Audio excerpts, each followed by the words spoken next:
अस्सलाम वालेकुम स्टूडेंट्स, कैसे हैं आप लोग। उम्मीद करती हूँ आप लोग ठीक होंगे। तो आज हम लोग क्लास 9 में चैप्टर नंबर 1 जो है फंडामेंटल्स ऑफ केमिस्ट्री, उसको हम तकरीबन पूरा कवर करने वाले हैं आज के इस लेक्चर के अंदर। क्लास 9 के चैप्टर नंबर 1 को बहुत डिटेल में समझेंगे और कोशिश करेंगे कि आप लोगों के सारे कॉन्सेप्ट क्लियर हो सकें, ठीक है। तो अच्छा, क्लास 9 के जो बच्चे होते हैं वो बिल्कुल केमिस्ट्री का उनको इतना आइडिया होता नहीं है। क्लास 8 के अंदर इतना कुछ डिटेल में पढ़कर आए होते नहीं हैं, तो जब वो क्लास 9 में आके केमिस्ट्री खोलते हैं तो उन्हें बहुत कन्फ्यूजन होती है कि ये एटम क्या है, ये मॉलिक्यूल क्या है। तो इस किस्म की चीज़ों में उन्हें बहुत मसला होता है। तो आज हम लोग चैप्टर नंबर 1 के जो आपकी बुक के पीछे के क्वेश्चंस हैं उनको करेंगे और उनको बहुत डिटेल में समझेंगे भी, ताकि आप लोगों के मैक्सिमम कॉन्सेप्ट क्लियर हो सकें, ठीक है। तो सबसे पहले आप लोग की बुक है क्लास 9 की, उसमें जो चैप्टर नंबर 1 है उसमें सबसे एंड में आकर पेज नंबर 30 पे हमारे पास एक्सरसाइजेस शुरू हो रही हैं, जिसमें सेक्शन ए बोला हुआ है मल्टीपल चॉइस क्वेश्चन। तो सबसे पहले हम एमसीक्यूज को सॉल्व करेंगे। पहला एमसीक्यूज है the branch of chemistry which deals with hydrocarbon. अच्छा जी, तो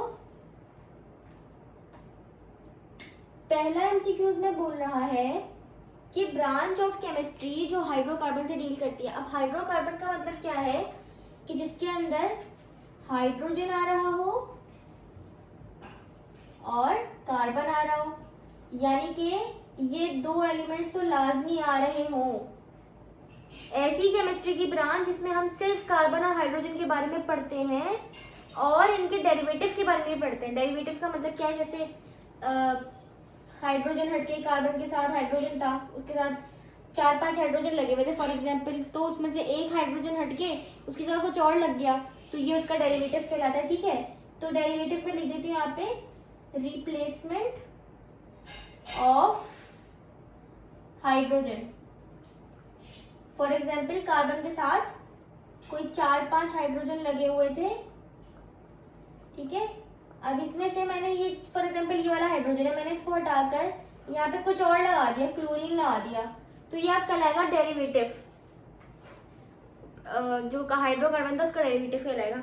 तो पहला एमसीक्यूज है the branch of chemistry which deals with hydrocarbon, तो इसका आंसर हमारे पास होगा ऑर्गेनिक केमिस्ट्री। हमेशा याद रखना आप लोग कि ऑर्गेनिक केमिस्ट्री के अंदर हम लोग कार्बन और हाइड्रोजन के बारे में पढ़ रहे होते हैं सिर्फ और सिर्फ, और इसके बिल्कुल उल्टा, इसके बिल्कुल ओपोजिट होती है इनऑर्गेनिक केमिस्ट्री, जिसके अंदर हम लोग कार्बन और हाइड्रोजन के अलावा जितने भी एलिमेंट्स हैं उनके बारे में पढ़ रहे होते हैं, ठीक है। तो आई होप आप लोग को पहला एमसीक्यू क्लियर हो गया होगा। अब उसके बाद दूसरा है the atomic mass of an element expressed in gram. देखो दूसरा एमसीक्यू में क्या कह रहा है कि एटॉमिक मास को जब आप ग्राम में लिखो, ग्राम में जब लिखोगे एटॉमिक मास को, तो वो क्या बन जाएगा, ग्राम एटॉमिक मास बन जाएगा, सही है। तो इसका आंसर क्या हो जाएगा, ग्राम एटॉमिक मास, सही है। बुक में इसका करेक्ट ऑप्शन जो है वो बी है। उसके बाद एमसीक्यूज नंबर 3 है which of the following can be separated by physical means.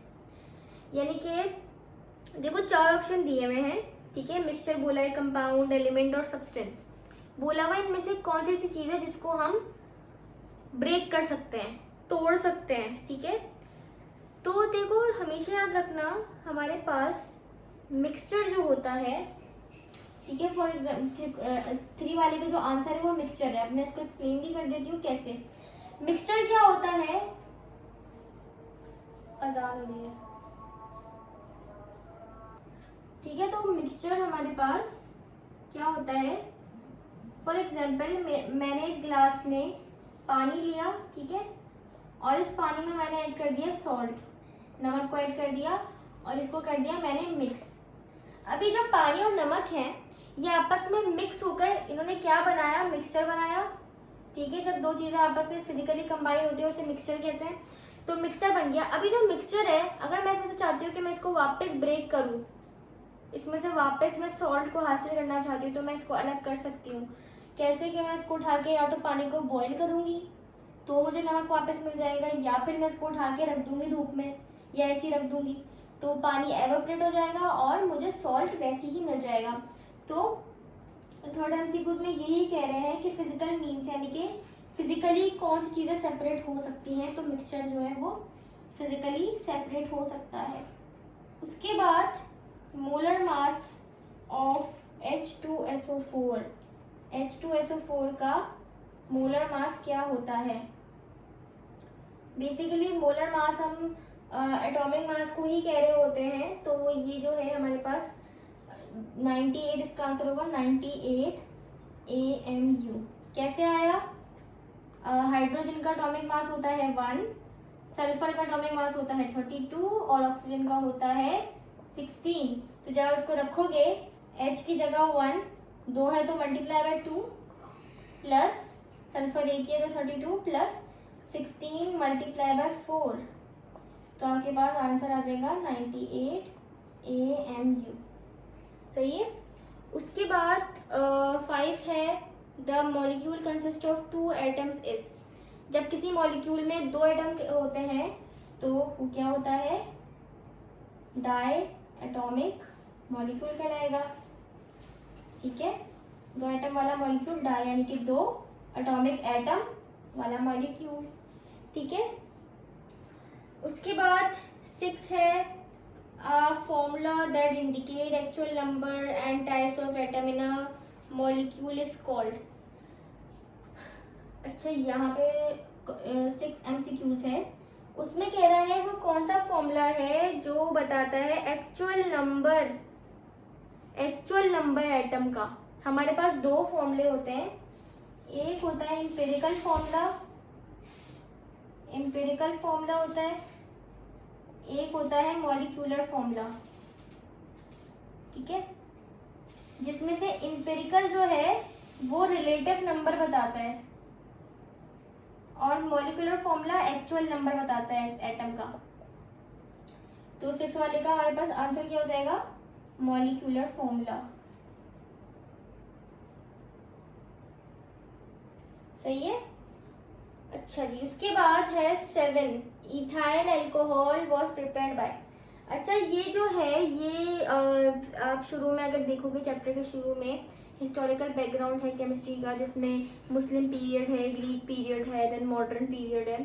तो इस सब में जो है बहुत सारे साइंटिस्ट के नाम हैं, उनकी डेट ऑफ बर्थ है, उनकी डेथ का लिखा हुआ है। उसके अलावा उन्होंने क्या क्या इन्वेंट किया, क्या क्या डिस्कवर किया, क्या क्या बनाया, ये सब कुछ लिखा हुआ है। तो वो सिर्फ आप लोग रीड कर लो सिर्फ एज अ MCQs के लिए, मतलब वो उसके क्वेश्चंस नहीं आ सकते पेपर में। ठीक है, उसके हमेशा MCQs ही आते हैं। जैसे देखो यहाँ पर ethyl alcohol was prepared by 7 वाला है, तो ये जो है ये आप लोग को बुक रीड करोगे तो आपको पता चलेगा कि ये अल राजी ने बनाई थी इथाइल अल्कोहल। ठीक है, इसका फॉर्मूला अगर कभी पूछ ले तो होता है C2H5OH। वैसे तो क्लास 9 में नहीं पूछा जाएगा, बट फॉर सेफ साइड मैंने बता दिया आप लोगों को। उसके बाद MCQs नंबर 8 है which of the following is not a homoatomic molecule. Option दिए हुए हैं H2, H2O, NH3, CO2। इसमें से कह रहे हैं इसमें से कौन सा होमोएटॉमिक मॉलिक्यूल नहीं है। तो 7 के बाद 8 पर आते हैं। होमो का मतलब क्या होता है? होमो का मतलब होता है सेम, तो होमोएटॉमिक का मतलब क्या होगा? सेम एटम वाला मॉलिक्यूल। तो अगर आप इसमें देखो तो हमारे पास हाइड्रोजन जो है H2, अगर आप देखो तो क्या ये सेम एटम से मिलके बना है? बिल्कुल मिलके बना है, क्योंकि इसमें दोनों क्या है? हाइड्रोजन है, दोनों एटम हाइड्रोजन है ना, तो सेम हो गए। तो इस तरीके से आपका ऑप्शन ए करेक्ट हो जाएगा। 9 है the empirical formula of hydrogen पर ऑक्साइड। हाइड्रोजन पर ऑक्साइड का जो फॉर्मूला होता है, अच्छा यहाँ पे जगह खत्म हो गई है,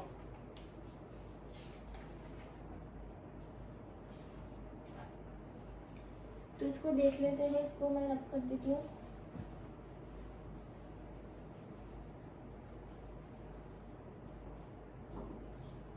तो एमसीक्यूज नंबर 9 में कह रहा है कि हाइड्रोजन पर ऑक्साइड का फॉर्मूला बताओ। तो हाइड्रोजन पर ऑक्साइड का जो फॉर्मूला होता है ना, वो आप लोगों को याद रखना है। वो होता है H और O, यानी कि इसमें हाइड्रोजन भी 1 होगा, हाइड्रोजन भी 1 होगा और ऑक्सीजन भी 1 होगा, तो उसको कहते हैं हम हाइड्रोजन पर ऑक्साइड। ठीक है। उसके बाद एमसीक्यूज नंबर 10 है। 10 में क्या कह रहा है? A piece of metal in pure form is termed as. अच्छा, मैंने एक लेक्चर डाला था केमिस्ट्री का क्लास 9 का जिसमें मैंने बहुत बेसिक बातें बताई थी केमिस्ट्री के बारे में, जो केमिस्ट्री को पढ़ने से पहले आपको पता होनी चाहिए। आप लोग को वो लेक्चर एक बार और चेकआउट करना चाहिए, ताकि आप लोगों को जो बेसिक्स क्लियर नहीं हुई हैं, जो लॉजिक्स नहीं क्लियर हुई हैं, वो आप उसको देख के क्लियर कर सकते हो। तो मैंने उसी लेक्चर में एक बात बताई थी कि हमारे पास जब भी किसी मैटर का कोई छोटा सा टुकड़ा होता है तो उसको हम सब्सटेंस कहते हैं, क्योंकि मैटर हमारे पास बहुत बड़ा है। फॉर एग्जांपल, अगर आपने ज़मीन से कोई बड़ा सा पत्थर निकला, अब वो ज़मीन से अजीब सा कोई पत्थर निकला है, अब उसके बारे में आप पढ़ना चाह रहे हो, सही साइंटिस्ट उसके बारे में पढ़ना चाह रहे हैं, तो पूरे पत्थर को तो लेबॉर्ट्री नहीं ले जाएंगे ना, बल्कि उस पत्थर में से थोड़ा सा पीस तोड़ेंगे और उसको ले जाके लेबॉर्ट्री में फिर उसके बारे में पढ़ेंगे। तो जो थोड़ा सा पीस तोड़ेंगे ना, उस टूटे हुए पीस को, जो कि मैटर पूरा था उसमें से तोड़ा गया, उस पीस को कहते हैं सब्सटेंस। तो हमारे पास जो लास्ट यहाँ पे लास्ट जो हमारा आंसर है उसका है सब्सटेंस। सब्सटेंस क्या होता है? प्योर पीस ऑफ मैटर, किसी भी मैटर का प्योर पीस। तो टोटल थे हमारे पास 10 एमसीक्यूज। तो इसके बाद हम आएंगे शॉर्ट क्वेश्चन आंसर्स पे। अच्छा, अब उसके बाद शॉर्ट क्वेश्चन आंसर्स पर आ जाते हैं हम। शॉर्ट क्वेश्चन आंसर्स में हमारे पास पहला क्वेश्चन था, differentiate between physical and analytical chemistry. तो मैंने यहाँ पे इसके डिफरेंसेस लिख दिए हैं आप लोगों के लिए। इससे ज़्यादा डिफरेंसेस नहीं बन रहे, 2 ही बन रहे थे, तो मैंने 2 ही लिख दिए हैं और यही मैक्सिमम है, जो कि अगर पेपर में आते तो आप 2 भी लिखोगे तो भी मैक्सिमम सही होगा। तो पहला पॉइंट क्या कहता है? फिजिकल केमिस्ट्री और analytical chemistry. Basically physical chemistry और एनालिटिकल केमिस्ट्री के पहले मैं डेफिनेशन बताती हूँ ताकि आप डिफरेंस कर सको। फिजिकल केमिस्ट्री में हम क्या कर रहे होते हैं? मैटर के बारे में हर चीज़ पढ़ रहे होते हैं, लेकिन फिजिक्स के अंदर जो लॉज पढ़ रहे होते हैं ना, फिजिक्स की जो चीज़ें होती हैं उनको अप्लाई कर रहे होते हैं हम केमिस्ट्री के अंदर, तो फिजिकल केमिस्ट्री हो जाती है। एनालिटिकल केमिस्ट्री क्या होती है? देखो, एनालिटिकल जो वर्ड है ना, ये जो एनालिटिकल वर्ड है ये निकला है एनालिसिस से, एनालिसिस से निकला है। और एनालिसिस का मतलब क्या होता है? किसी चीज़ के बारे में पढ़ना, उसके बारे में जानना। ठीक है। तो एनालिटिकल केमिस्ट्री में हम लोग क्या कर रहे होते हैं? हम मैटर या सब्सटेंस, जो भी मैटर के बारे में हम लोग पढ़ रहे होते हैं कि ये दुनिया में कितना मौजूद है, ये किस किस्म का है, क्या क्वालिटी है, किन एटम से मिलके बना है। यानी कि 2 चीज़ें पढ़ रहे होते हैं। ठीक है। एक तो पढ़ रहे होते हैं क्वालिटेटिव। क्वालिटेटिव का वर्ड जो है वो आया है क्वालिटी से, कि क्वालिटी कैसी है, और क्वांटिटेटिव आया है क्वांटिटी से, मिकदार कैसी है इस मैटर की इस दुनिया के अंदर। ठीक है। तो ये बात तो हो गई दोनों की डेफिनेशन की। अब डिफरेंसेस देखते हैं।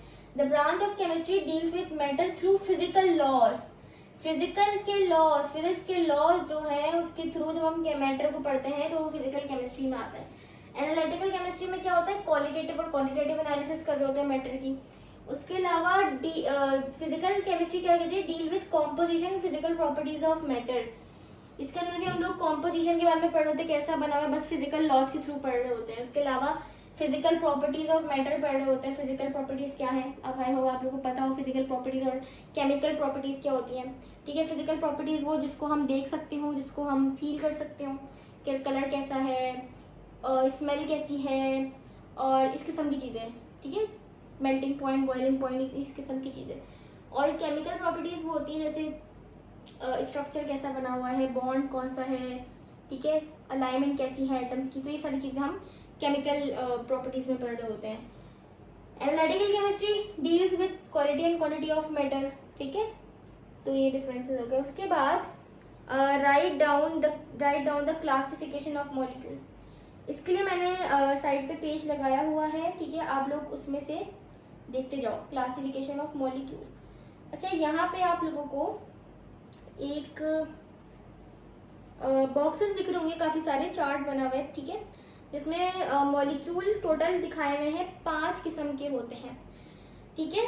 अब मॉलिक्यूल, सबसे पहले तो मॉलिक्यूल क्या होता है? Molecule is a chemical combination of atoms. जब 2 एटम्स आपस में केमिकली बॉन्ड बना के जुड़ते हैं तो वो एक मॉलिक्यूल बनाते हैं, ठीक है। मॉलिक्यूल एक स्मॉलेस्ट यूनिट है सब्सटेंस का, ठीक है, सब्सटेंस का स्मॉलेस्ट यूनिट है, मैटर का नहीं है, ये याद रखना, ठीक है। Molecule shows property of substance, जो भी सब्सटेंस है, प्योर पीस ऑफ मैटर है, उसकी प्रॉपर्टी बताता है मॉलिक्यूल, ठीक है। मॉलिक्यूल को हम अगर पता चल जाए हमें कि इसके अंदर कौन कौन से मॉलिक्यूल मौजूद हैं सब्सटेंस के अंदर, तो हम उसकी पूरी प्रॉपर्टीज जान सकते हैं।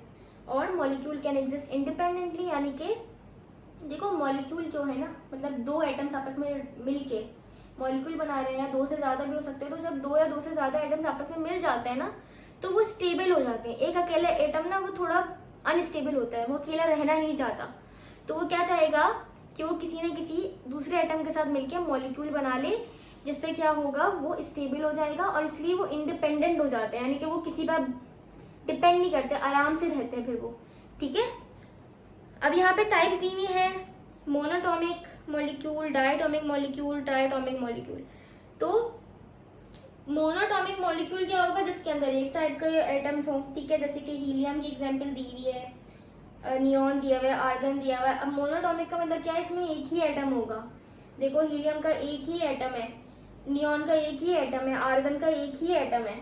उसके अलावा दूसरा है डायटोमिक मॉलिक्यूल। डायटोमिक में क्या होगा? 2 एटम्स जुड़े होंगे आपस में, जैसे कि H2O2 Cl2, 2 एटम्स जुड़े हुए। ट्राइटोमिक मॉलिक्यूल में क्या होगा? 3 एटम्स होंगे, जैसे कि H2O CO2, ठीक है, 3 एटम्स हो गए, यानी कि देखो हाइड्रोजन 2 हैं और ऑक्सीजन 1 है, तो 3 हो गए ना प्लस करके। पॉलीटोमिक में क्या होगा? 3 से ज़्यादा, कितने भी, 4 5 6 7। जैसे देखो यहाँ पर CH4 है, CH4 में 5 एटम्स आ रहे हैं, 1 कार्बन और 4 हाइड्रोजन। H2SO4 है, इसमें कितने आ रहे हैं? 4 5 6 7 एटम्स आ रहे हैं, ठीक है। इसी तरह C6H12O6 है, ग्लूकोज का फॉर्मूला, इसके अंदर भी काफ़ी सारे 24 एटम्स आ रहे हैं। तो ये हो गया पॉलीटोमिक मॉलिक्यूल। अब होमोटोमिक मॉलिक्यूल और हीट्रोटोमिक मॉलिक्यूल पर आते हैं।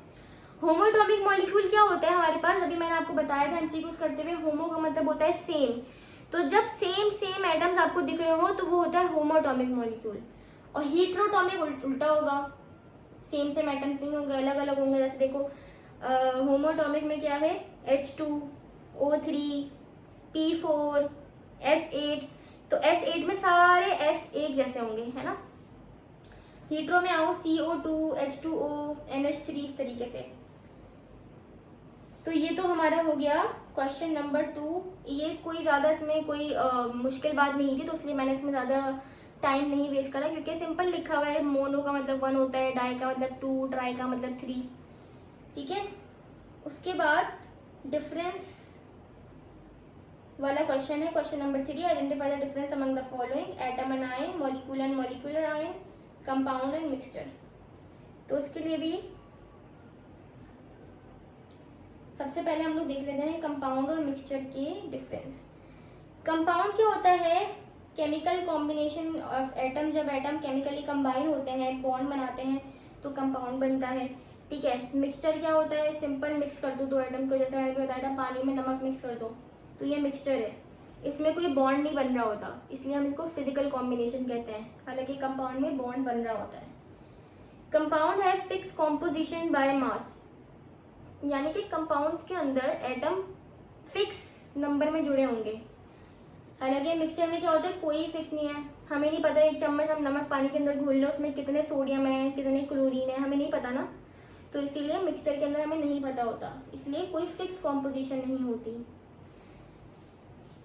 constituents of component lose their identity and form a new substance with new properties। अच्छा, कंपाउंड में क्या होता है कि जब कंपाउंड बनता है तो जो कंपाउंड बनने के अंदर जो दो एटम्स हैं जब वो जुड़ते हैं तो एक नई ही आइडेंटिटी शो करते हैं, यानी कि वो पुराने जैसे नहीं रहते, अब वो नए बन गए, अब वो पुराने नहीं बन सकते दोबारा। लेकिन मिक्सचर में क्या होता है, जैसे नमक पानी में घोला इसी तरह नमक को वापस पानी से निकाल सकते हैं, तो नमक वापस पीछे अपनी असल हालत में जा सकता है, आइडेंटिटी को चेंज नहीं करता। Compounds have homogeneous composition. अच्छा, कंपाउंड्स के अंदर होमोजेनस कॉम्पोजिशन का मतलब क्या होता है कि उनकी कॉम्पोजिशन हमेशा फिक्स होगी, सही होगी। लेकिन मिक्सचर के अंदर क्या होगा, होमोजेनस भी होगी, हेट्रोजेनस भी होगी, यानी कि सही नहीं भी हो सकती, सही भी हो सकती है, तो दोनों किस्म की होती है। ठीक है,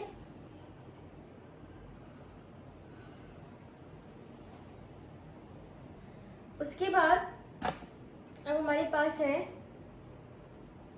एटम और आयन। अब एटम क्या होता है, एटम एक ऐसा स्मॉलेस्ट पार्टिकल होता है जो कि किसी भी रिएक्शन में हिस्सा ले सके। ठीक है, स्मॉलेस्ट पार्टिकल किसी भी एलिमेंट का।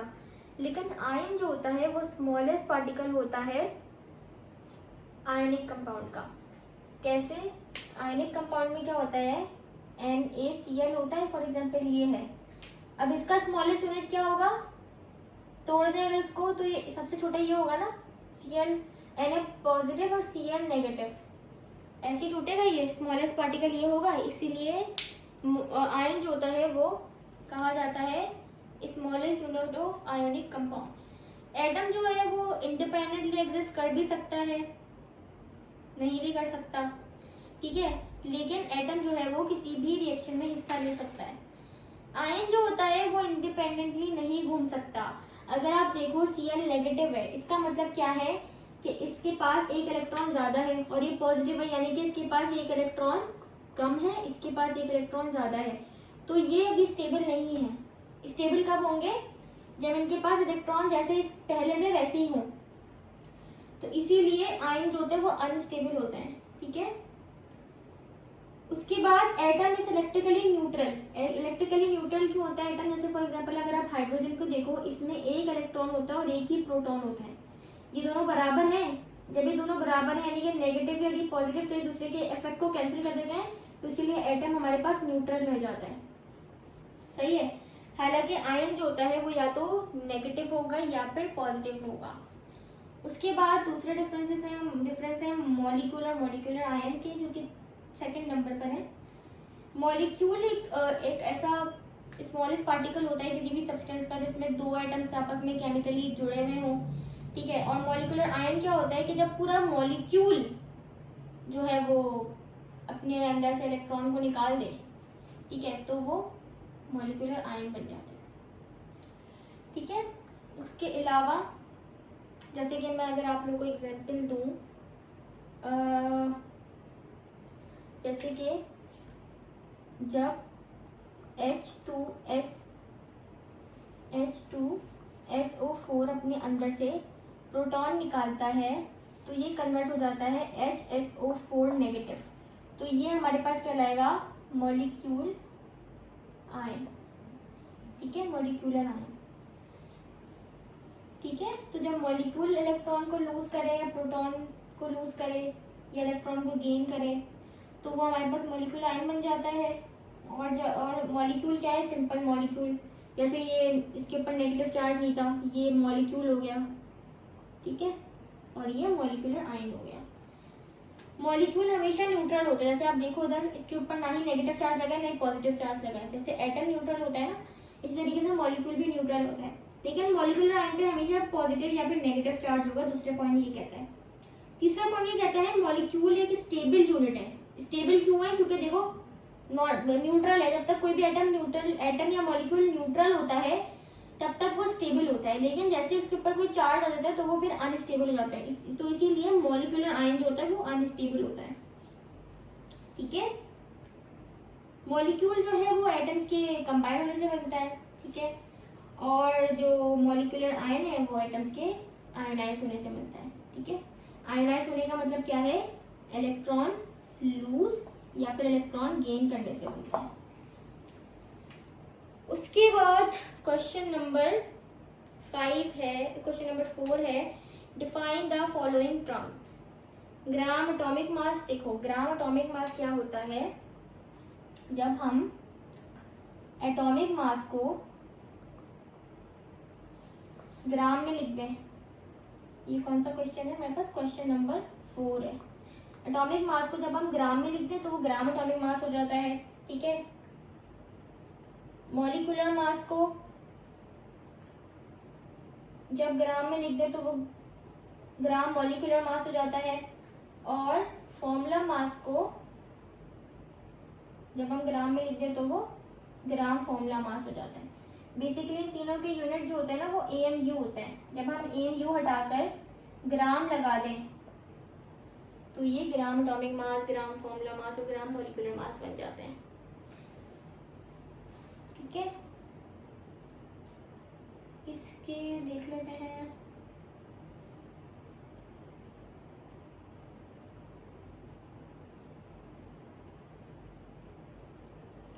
ठीक है, तो इसकी डेफिनेशन में क्या लिखा है, the atomic mass of an element expressed in gram is called gram atomic mass. Example भी दी हुई है, ऑक्सीजन का होता है 1 AMU, लेकिन इधर देखो सॉरी 16 AMU, लेकिन यहाँ पे 16 ग्राम लिखा है। कार्बन का होता है 12 AMU, तो 12 ग्राम लिखा है। ग्राम मॉलिक्यूलर मास में क्या होगा, molecular mass of an element expressed in gram, ठीक है। सिमिलरली देखो यहाँ पे भी यही किया हुआ है, मॉलिक्यूल का मास लिखा हुआ है। मॉलिक्यूलर मास जो होता है मॉलिक्यूल का मास होता है, एटॉमिक मास एटम का मास होता है। और फॉर्मूला मास क्या होता है, आयनिक कंपाउंड के लिए हम फॉर्मूला मास का वर्ड इस्तेमाल करते हैं। तो फॉर्मूला मास भी जब ग्राम में लिख दें तो वो भी ग्राम फॉर्मूला मास बन जाता है। जैसे देखो इसकी एग्जांपल में NaCl लिखा हुआ है 58.5 AMU होता है, लेकिन ग्राम में लिख दिया इसे, ठीक है। उसके बाद आ जाते हैं हम क्वेश्चन नंबर 5 पे। उससे पहले मैं इसको रब कर दूं।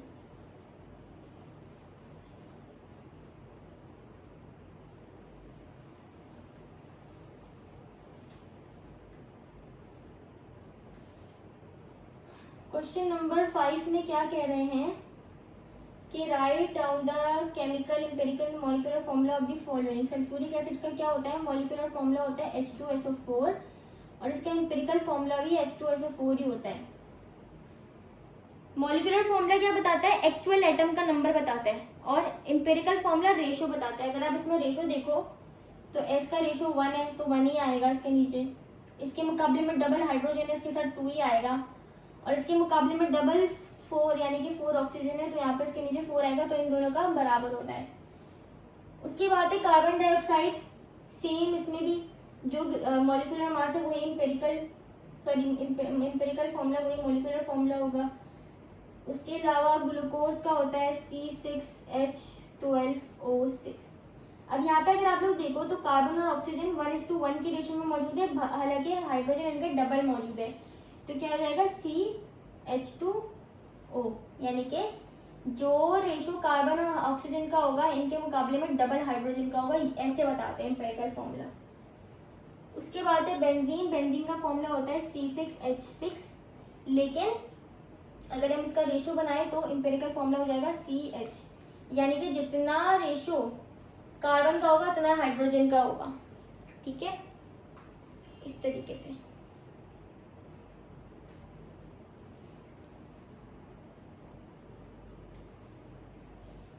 अच्छा, उसके बाद है क्वेश्चन नंबर 6। क्वेश्चन नंबर 6 में क्या कह रहे हैं कि what is free radical. Free radical क्या होता है, तो फ्री रेडिकल एक ऐसा एटम होता है, द एटम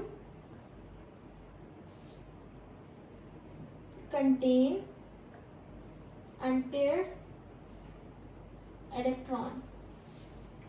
ऐसा एटम जिसके अंदर कोई अनपेयर्ड इलेक्ट्रॉन आ रहा हो। अनपेयर्ड इलेक्ट्रॉन का मतलब क्या है कि वो इलेक्ट्रॉन अकेला हो, उसने किसी से बॉन्ड ना बनाया हुआ हो, तो वो अनपेयर्ड इलेक्ट्रॉन होता है। जैसे फॉर एग्जांपल हमारे पास क्लोरीन होता है।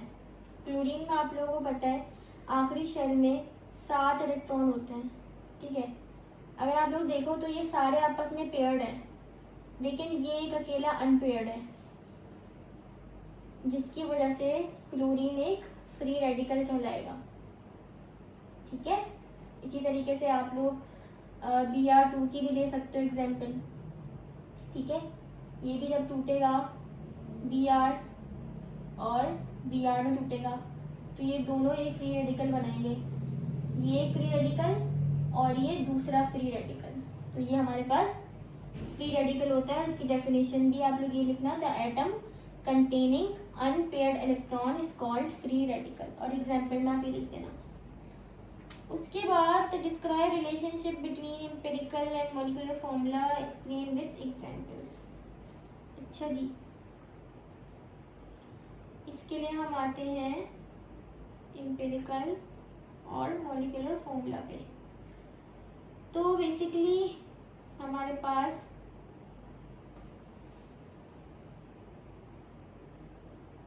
एम्पिरिकल फॉर्मूला, मॉलिक्यूलर फॉर्मूला जो होता है वो केमिकल फॉर्मूले की टाइप्स होती हैं। ठीक है, तो केमिकल फॉर्मूला क्या होता है, द कंपाउंड्स, जब कंपाउंड्स केमिकल फॉर्मूले के थ्रू रिप्रेजेंट होते हैं, यानी कि उसके अंदर केमिकल फॉर्मूले के अंदर क्या होता है, एटम का सिंबल होता है और इसके नंबर होते हैं। जैसे कि फॉर एग्जांपल क्वेश्चन नंबर 7 है ना, जैसे कि CO2 है। अब ये कार्बन डाइऑक्साइड का केमिकल फॉर्मूला है, अब इसको मॉलिक्यूलर फॉर्मूला भी कह सकते हो। अभी इसमें क्या हो रहा है, देखो हमें पता चल रहा है कि कार्बन डाइऑक्साइड के अंदर कार्बन है और ऑक्सीजन है, और सिर्फ यही नहीं, ये पता चल रहा है कि ये 2 है और ये 1 है। तो ये हमारे पास केमिकल फॉर्मूला होता है। केमिकल फॉर्मूले की 2 टाइप्स होती हैं, empirical formula, molecular formula. Empirical formula के अंदर क्या होता है, अभी हमने देखा, आप लोग को ऑलरेडी पता ही है कि रिलेटिव नंबर बताया जाता है, एटम का रेशियो बताया जाता है। ठीक है, the formula showing minimum relative number of each type of atom in a molecule. किसी भी मॉलिक्यूल के अंदर रिलेटिव नंबर बता रहे हैं, जैसे यहाँ पर हमने देखा relative number, ratio, relative number मतलब रेशो बताया। तो ये हमारे पास एम्पिरिकल फॉर्मूला हो गया। जैसे कि एग्जांपल दी हुई है बेंजीन की। दूसरी एग्जांपल है मॉलिक्यूलर फॉर्मूले की। Molecular formula is the formula which give actual number of atom of each element.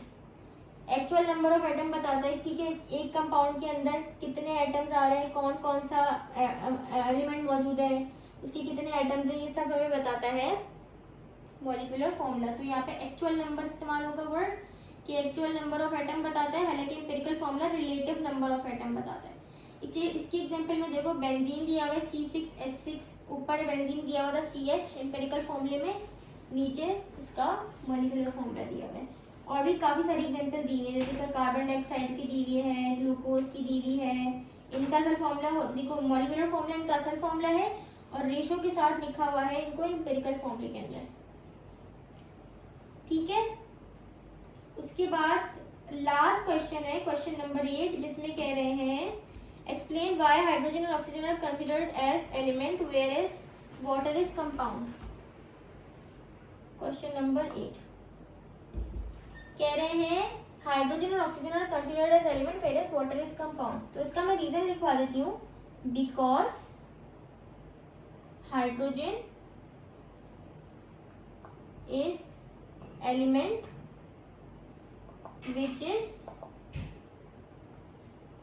which is made up of same type of atoms as well as oxygen is also made up of same types of atom, while in H2O water, two different atoms are involved.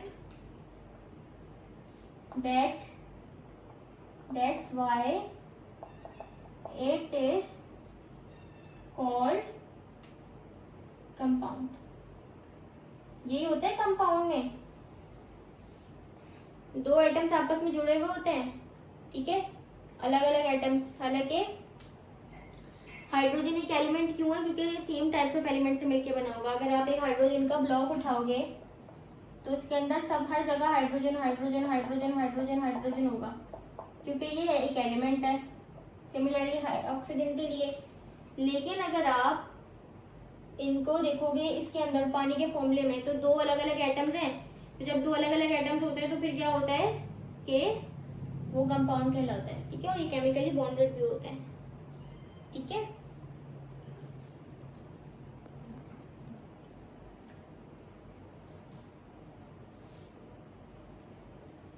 अच्छा अब उसके बाद हम आ जाते हैं जो हमारे long descriptive question answers हैं उस पर।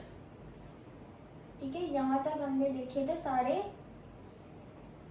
के सारे थे हमारे पास शॉर्ट। अब लॉन्ग पर आ जाते हैं। तो क्या कह रहा है डिटेल क्वेश्चन में? क्वेश्चन नंबर 1 है, what do you mean by chemical species, explain ion, molecule ion and free radical.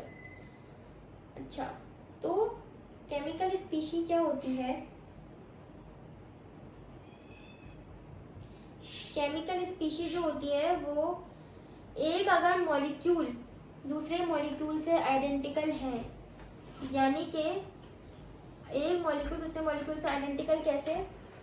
For example अगर ये हाइड्रोजन है H2 और इस Cl2 को देखें, ये आइडेंटिकल कैसे होंगे?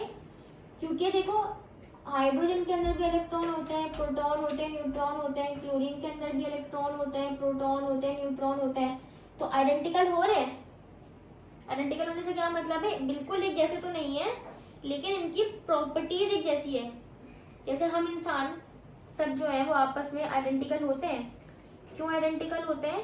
क्योंकि देखो हम सबकी आंखें होती हैं, नाक होते हैं, कान होते हैं, हाथ पाँव होते हैं, तो हम आइडेंटिकल है। हालांकि सबकी सेम नहीं होती आंखें, नाक, शक्ल, लेकिन सब आइडेंटिकल होते तो है ना। हम सबको इंसान कहते हैं ना, क्योंकि सब एक जैसे हैं।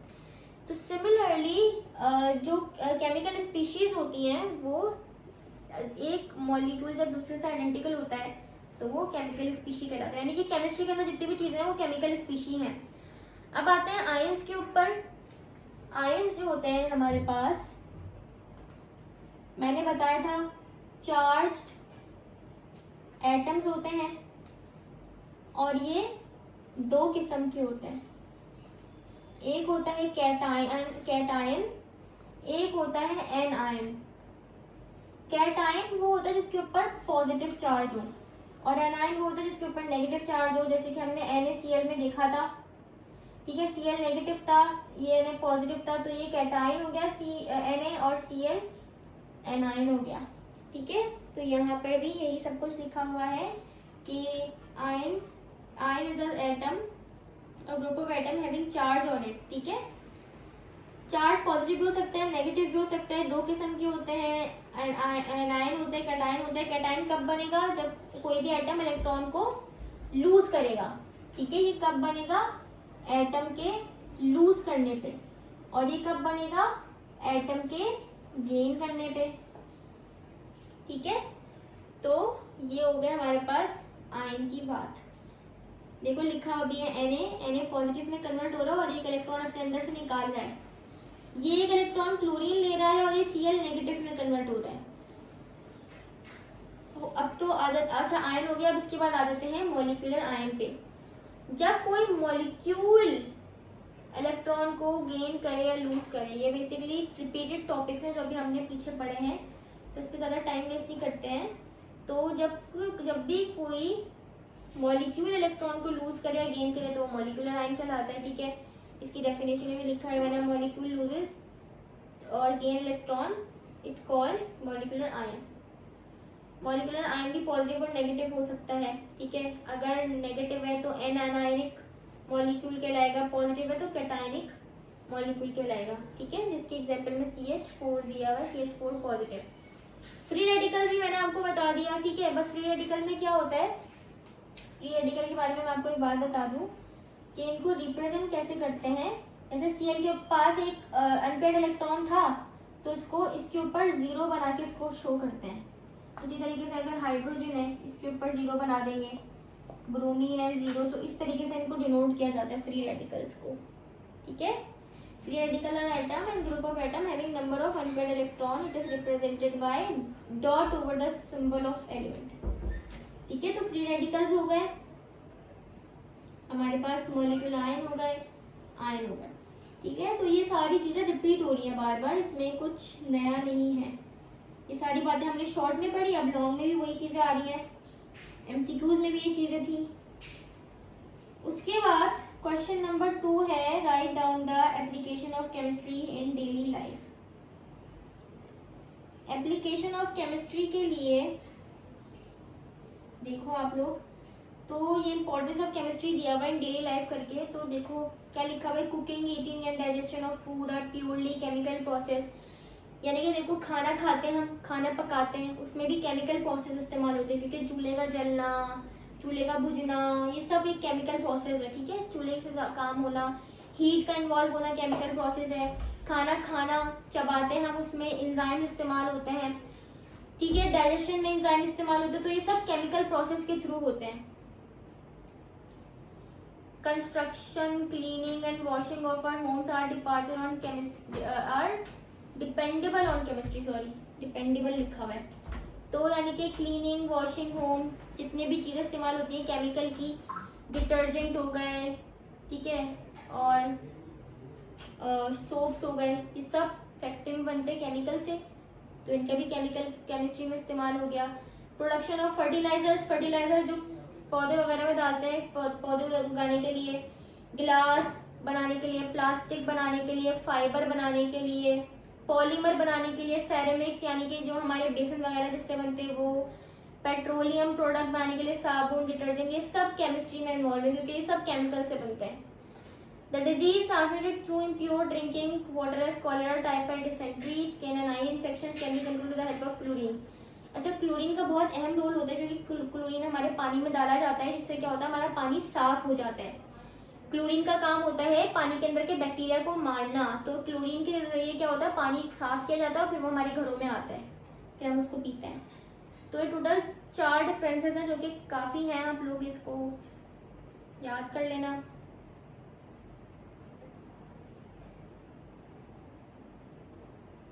उसके बाद है क्वेश्चन नंबर 3 है, explain in detail empirical and molecular formula. Empirical और मॉलिक्यूलर फॉर्मूला हम ऑलरेडी डिस्कस कर चुके हैं, इससे ज़्यादा डिटेल मुझे नहीं लगता कि हो सकती है। ठीक है, उसके बाद आ जाते हैं क्वेश्चन नंबर 5 पे, name the branches of chemistry and discuss any 5 branches of chemistry. के लिए हम सबसे पहले देखते हैं, सारी ब्रांचेस को ही समझते हैं। सबसे पहली है फिजिकल केमिस्ट्री। फिजिकल केमिस्ट्री हमने समझ लिया है, तो उस पर टाइम वेस्ट नहीं करते हैं। ऑर्गेनिक केमिस्ट्री हमने देख लिया है कि कार्बन और हाइड्रोजन के बारे में पढ़ते हैं और इनके डेरिवेटिव के बारे में। इनऑर्गेनिक केमिस्ट्री के अंदर क्या करते हैं, कार्बन और हाइड्रोजन के अलावा सब के बारे में पढ़ते हैं। बायोकेमिस्ट्री के अंदर क्या करते हैं, biochemistry is the branch of chemistry which deals with the compounds living organism, plants and animal, their metabolism and synthesis in living body just carbohydrate, protein and fats. तो बायोकेमिस्ट्री के अंदर हम क्या पढ़ रहे थे, जितने भी हमारी बॉडी के अंदर केमिकल प्रोसेसेस हो रहे हैं ना, उसके बारे में हम बायोकेमिस्ट्री में पढ़ रहे होते हैं। वो चाहे खाना डाइजेस्ट होने का प्रोसेस हो, या हमारी बॉडी में लिपिड्स बनते हैं, प्रोटीन बनता है, प्रोटीन की ब्रेकडाउन होती है, ये सब जो है वो बायोकेमिस्ट्री में पढ़ा जाता है। इंडस्ट्रियल केमिस्ट्री में क्या होता है, the branch of chemistry which deals with the study of chemical process involve in the chemical industries. तो इंडस्ट्रियल केमिस्ट्री के अंदर जितने भी केमिकल प्रोसेसेस इंडस्ट्री के अंदर हो रहे हैं वो हम पढ़ रहे होते हैं। ठीक है, न्यूक्लियर केमिस्ट्री के अंदर हम लोग न्यूक्लियस से रिलेट कर रहे होते हैं, जो एटम के अंदर न्यूक्लियस होता है ना, उससे रिलेट कर रहे होते हैं, उसके बारे में पढ़ रहे होते हैं कि न्यूक्लियस के अंदर क्या क्या चेंजेस आ रही हैं, अगर कोई चेंज आ रहा है तो उससे हम क्या फ़ायदा उठा सकते हैं, न्यूक्लियस को कहाँ कहाँ इस्तेमाल किया जा सकता है। जैसे कि देखो यहाँ लिखा हुआ है, deals with the radio activity, nuclear processes and properties. Nuclear processes के थ्रू हमारी बिजली बनाई जाती है, हमारे जो बॉम्ब्स होते हैं एटॉमिक बॉम्ब्स वो बनाए जाते हैं, तो ये न्यूक्लियर केमिस्ट्री के अंदर सारा काम होता है।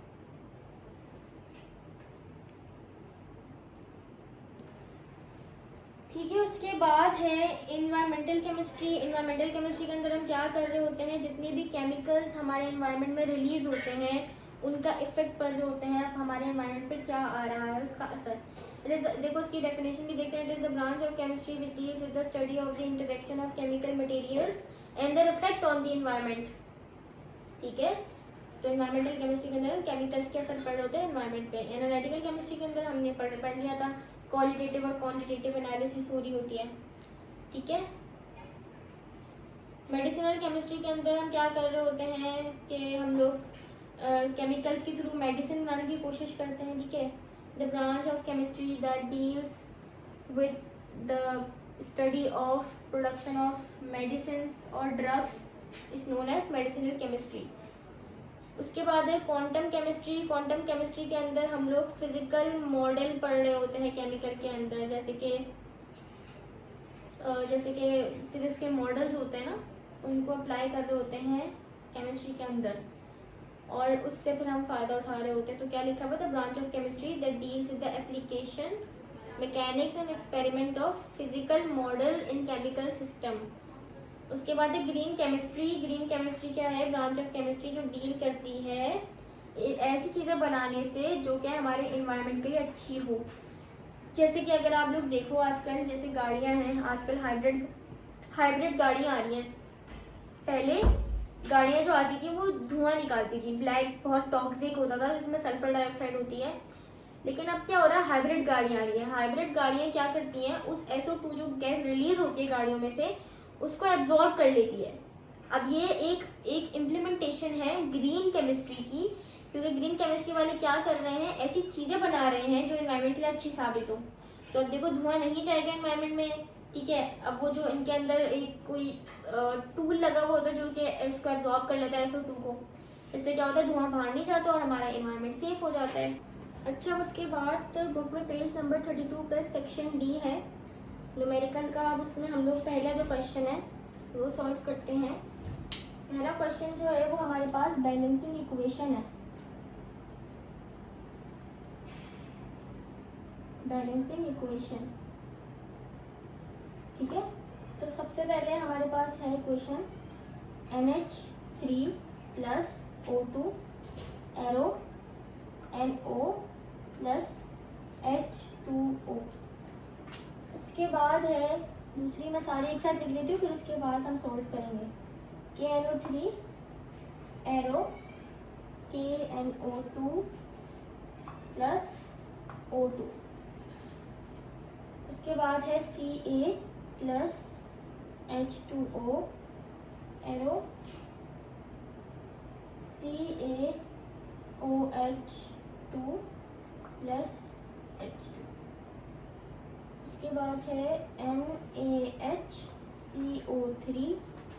ये ब्रेक हो रहा है Na2CO3 में प्लस H2O प्लस CO2। और लास्ट है CO plus O2 arrow CO2। अच्छा, सबसे पहले इक्वेशन अगर हम देखें, इसमें हमारे पास NH3 और O2 मिलके NO प्लस H2O बना रहे हैं। हम बैलेंसिंग इक्वेशन में क्या करते हैं, हम दोनों तरफ पे देखते हैं कि हर एलिमेंट दोनों साइड पर इक्वल क्वांटिटी में मौजूद हो। जैसे अगर आप लोग यहाँ देखो N, यहाँ पर N 1 है क्योंकि इसके नीचे कुछ नहीं लगा हुआ, तो मतलब यहाँ पे 1 लगा हुआ है। यहाँ पर N 1 है, यहाँ पर भी N 1 है। यहाँ पर H3 है लेकिन यहाँ पर H2 है। अच्छा, जब भी ऐसा हो इक्वेशन में कि आपके पास कोई ऑड नंबर आ रहा हो, जैसे देखो हाइड्रोजन के साथ 3 लगा हुआ है, तो पहले तो आप इसको इवन में कन्वर्ट करोगे फिर फर्दर बैलेंस करोगे। तो सबसे पहले इस H3 को इवन नंबर में ले जाने के लिए हम क्या करेंगे, इधर 2 लगा देंगे ताकि ये बैलेंस हो जाए। ठीक है, तो क्या हो गया, 2 3 6 हो गया। अब यहाँ पे हाइड्रोजन 6 हो गए। अब यहाँ पे 6 करने के लिए हम क्या करेंगे, यहाँ पे भी 3 लगा देंगे। ठीक है, तो यहाँ पे भी हाइड्रोजन 6 हो गया। अब हमारे पास हाइड्रोजन बैलेंस है, 2 3 6 3 2 6। लेकिन हाइड्रोजन को बैलेंस करते करते नाइट्रोजन अनबैलेंस हो गया। देखो अब यहाँ पे 2 है, यहाँ पर 1 है, तो हम क्या करेंगे, यहाँ पे भी 2 लगा देंगे ताकि नाइट्रोजन बैलेंस हो जाए। लेकिन नाइट्रोजन और हाइड्रोजन को बैलेंस करते करते हमारा ऑक्सीजन भी अनबैलेंस हो गया।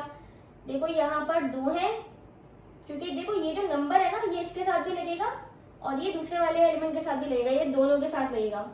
इसी तरह ये भी हाइड्रोजन के साथ लगा है 3 और ऑक्सीजन के साथ भी लगा, तो कितने ऑक्सीजन हो गए हमारे पास इस साइड?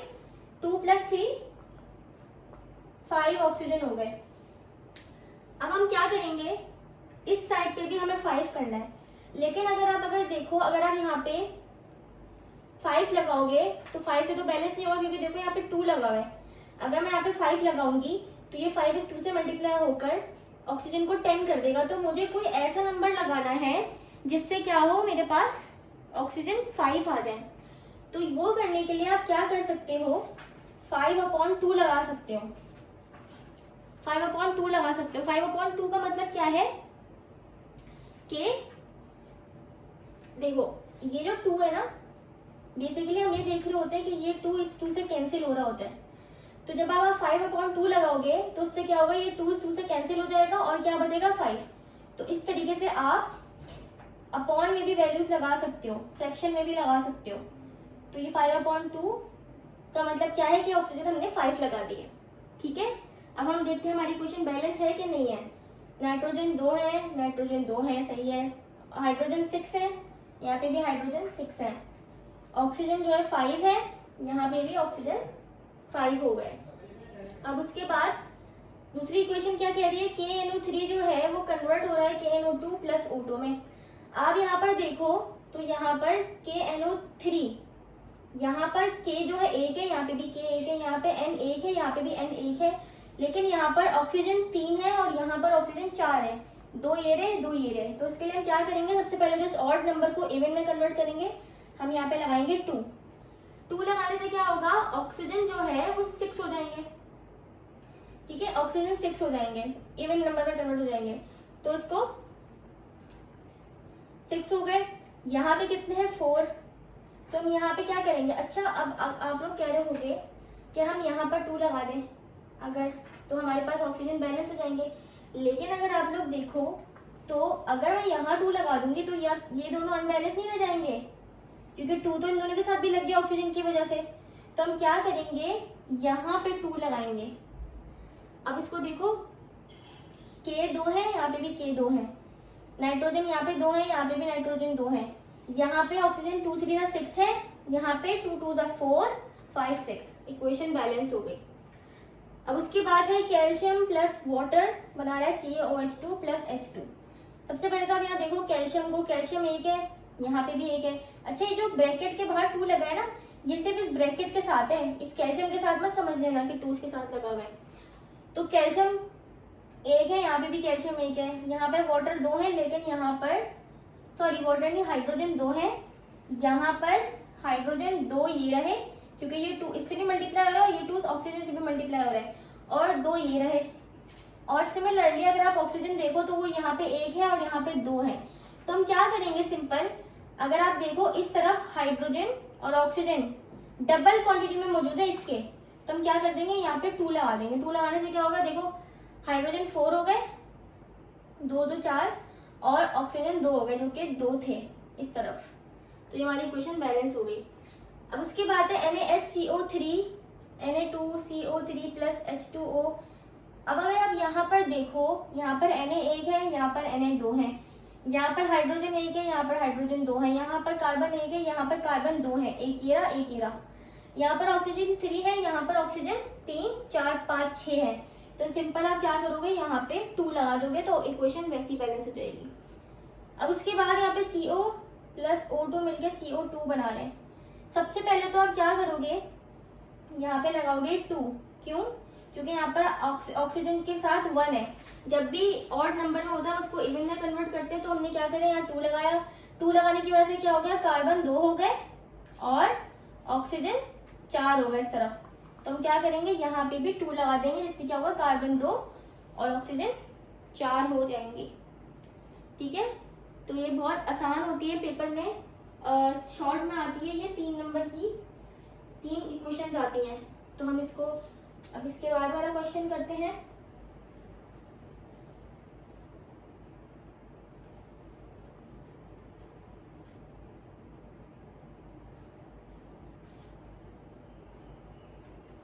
अच्छा, उसके बाद है क्वेश्चन नंबर 2। क्वेश्चन नंबर 2 में क्या कह रहा है, calculate the formula mass AMU of the following. Formula mass निकालने का बोल रहा है। नीचे हमें कुछ कंपाउंड्स दिए हुए हैं, उनका फॉर्मूला मास निकालना है। सबसे पहले है Al2O3। फॉर्मूला मास में हम लोग सिंपल क्या कर रहे होते हैं, इनके जो एटॉमिक मासेस होते हैं उनको रखकर कैलकुलेट कर रहे होते हैं। जैसे एल्यूमिनियम का क्या होता है एटॉमिक मास 27 होता है और ऑक्सीजन का 16 होता है। तो यहाँ पर एल्यूमिनियम 2 है तो 27 को मल्टीप्लाई बाय 2 करवा देंगे, फिर आएगा बीच में प्लस का साइन। ऑक्सीजन का 16 होता है तो 16 मल्टीप्लाई बाय 3 करवा देंगे। जब आप इन दोनों को कैलकुलेट करोगे तो आपके पास Al2O3 का एटॉमिक मास आ जाएगा। उसके बाद आते हैं, दूसरा है MgCl2। Mg का एटॉमिक मास होता है 24 और क्लोरीन का एटॉमिक मास होता है 35.5।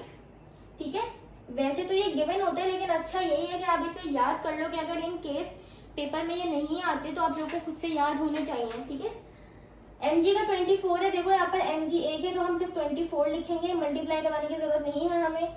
फिर प्लस का साइन आएगा, क्लोरीन 2 है तो 35.5 को मल्टीप्लाई बाय 2 करेंगे, फिर इन दोनों को प्लस करोगे तो MgCl2 का भी एटॉमिक मास आ जाएगा या फॉर्मूला मास आ जाएगा। उसके बाद है NaCl। Na का एटॉमिक मास 23 होता है और क्लोरीन का अगेन 35.5 होता है। तो सिंपल आप 23 में प्लस करवा दोगे 35.5।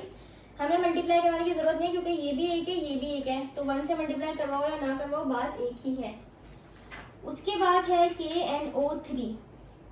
K का जो एटॉमिक मास होता है वो होता है 39, N का जो होता है 14 होता है और ऑक्सीजन का 16 होता है। तो K एक ही है तो हम 39 को ऐसे ही लिख देंगे, मल्टीप्लाई नहीं करवाएंगे। फिर प्लस का साइन आएगा, नाइट्रोजन भी एक ही है तो 14 एज इट इज आ जाएगा, फिर प्लस का साइन आएगा। ऑक्सीजन का 16 होता है लेकिन यहाँ पर 3 है तो मल्टीप्लाई बाय 3 कर देंगे और फिर आप इनको प्लस करोगे तो आपके पास KNO3 का फॉर्मूला मास आ जाएगा। अच्छा, उसी के बाद अगला सवाल है क्वेश्चन नंबर 3, इसमें कह रहे हैं calculate the molecular mass of the following. देखो, चाहे फॉर्मूला मास हो या चाहे मॉलिक्यूलर मास हो, इन दोनों को निकालने का तरीका सेम ही है। जैसे कि C2H5OH का निकालने का बोला हुआ है। कार्बन का एटॉमिक मास होता है 12, हाइड्रोजन का होता है 1, ऑक्सीजन का होता है 16। तो सबसे पहले तो कार्बन का 12 मल्टीप्लाई बाय 2 हो जाएगा क्योंकि 2 है, प्लस यहाँ पर हाइड्रोजन 5 है तो एज इट इज 5 आ गया। क्योंकि देखो मैंने डायरेक्टली 5 क्यों लिख दिया, चलो आप लोगों की आसानी के लिए, इसका 1 होता है और यहाँ पे 5 है तो 1 मल्टीप्लाई बाय 5 प्लस ऑक्सीजन 1 है तो इसका भी 16 एज इट इज आ जाएगा, प्लस एक और हाइड्रोजन है तो यहाँ पर 1 आ गया। फिर आप इसको सॉल्व करोगे तो आपके पास इसका भी एटॉमिक मास आ जाएगा। सिमिलरली ये दो सवाल आप खुद करोगे। ठीक है, H2O NH3 और CO2 के लिए सबके एटॉमिक मासेस यहाँ पर मेंशन है, आप लोगों को सिर्फ वैल्यूज रख के कैलकुलेट करना है मॉलिक्यूलर मास। सेम तरीके से ही होगा, उसमें कोई नई लॉजिक नहीं है। ठीक है, यहाँ पर हाइड्रोजन 2 है तो 1 मल्टीप्लाई बाय 2 प्लस 16 हो जाएगा। यहाँ पर नाइट्रोजन 1 है 14 प्लस 1 मल्टीप्लाई बाय 3, यहाँ पर कार्बन है तो 12 प्लस 16 मल्टीप्लाई बाय 2, सिंपल। उसके बाद इसको रब करते हैं और फिर हम लोग अपना सेकेंड लास्ट न्यूमेरिकल करते हैं।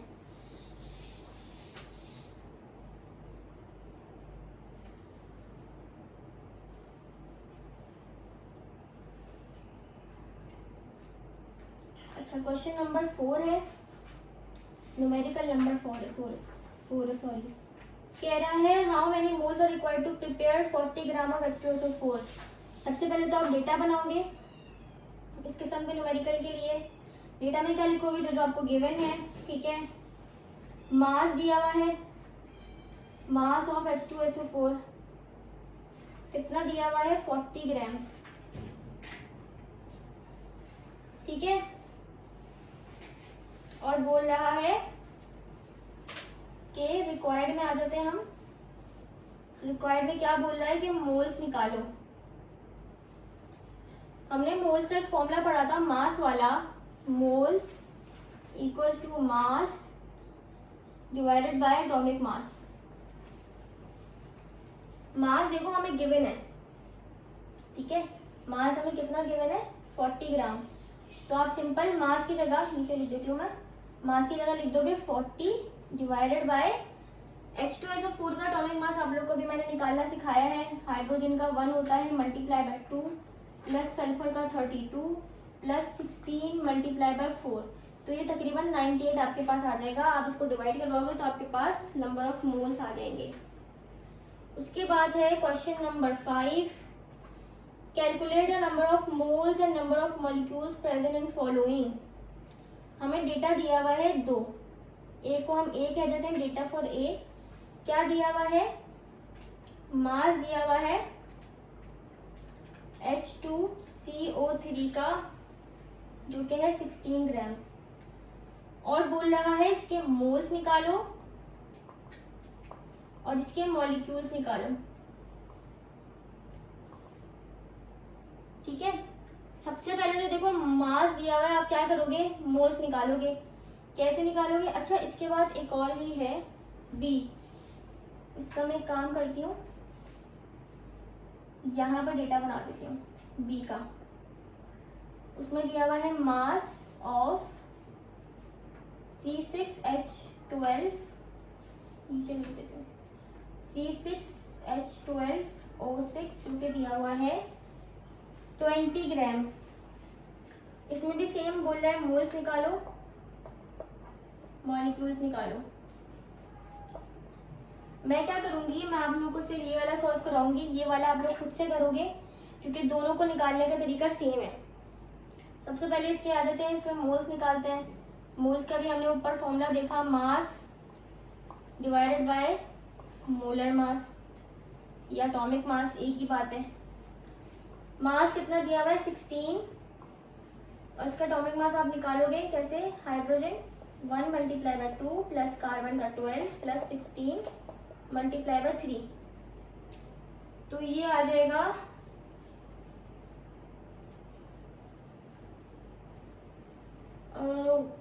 2 plus 12 plus 16 multiply by 3,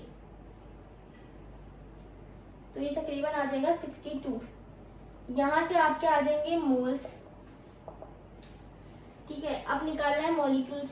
molecules का फॉर्मूला क्या होता था, हम याद है एक मोल्स का हमने फॉर्मूला पढ़ा था, number of particles divided by 6.02 10 की पावर 23। हमें चाहिए पार्टिकल्स। पार्टिकल्स का मतलब क्या होता है, मॉलिक्यूल्स हों, एटम्स हों, आयंस हों, कुछ भी हो, सही है। तो हम क्या करेंगे, नंबर ऑफ पार्टिकल्स निकालना है, इसको उधर भेज देंगे। तो मैं यहाँ पे मॉलिक्यूल्स लिख देती हूँ क्योंकि हमें मॉलिक्यूल्स निकालने हैं। उसके लिए क्या हो जाएगा, मोल्स मल्टीप्लाई बाय 6.02 10 की पावर 23। यहाँ से जो मोल्स आएंगे वो आप उसको यहाँ पे रखोगे, मल्टीप्लाई करवा दोगे 6.02 10 की पावर 23 से, तो हमारे पास आ जाएंगे मॉलिक्यूल्स। ठीक है, सेम तरीका होगा इसके लिए भी। ठीक है, इसके लिए एटॉमिक मास आप लोग निकाल सकते हो। कार्बन का होता है 12 multiply by 6 plus 1 multiply by 12 plus 16 multiply by 6। इसको सॉल्व करोगे, इसका एटॉमिक मास आ जाएगा। सेम तरीके से मोल्स निकालोगे। ठीक है, मोल्स निकालने के बाद सेम ही फॉर्मूला यूज करोगे, मोल्स से मल्टीप्लाई करवा दोगे इसको, तो आपके पास C6H12O6 के भी मॉलिक्यूल्स और मोल्स दोनों आ जाएंगे। ठीक है, तो आई होप आप लोगों को सारी चीज़ें क्लियर हो गई हों।